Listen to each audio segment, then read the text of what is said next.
Adesanya said he's going to take a break. He's going to be out for a long time. That's what he said. Why do you think that's the case? He's been a super active like fighter, right? Like these past couple of years, you know, even as champ and stuff like that, like, you know. I think he's doing the right thing.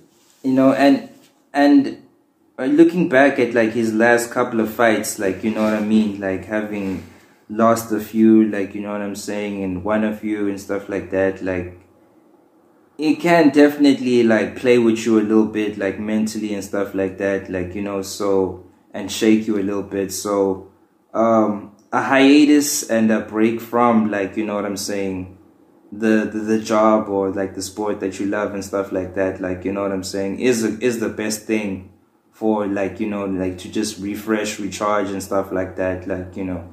He did say possibly he might not come back.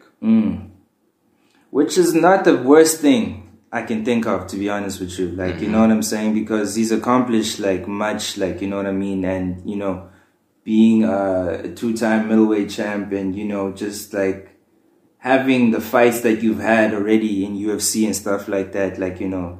Yeah, I mean, it does suck to go out on a loss. Yeah, absolutely. I don't think he'll retire. I think he will fight at least one more time.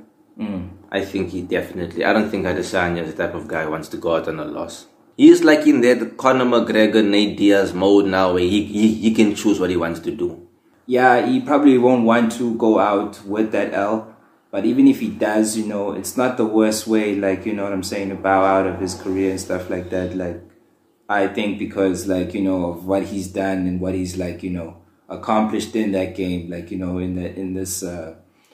not really a long span, like, you know, it wasn't really around like that long in the UFC as well.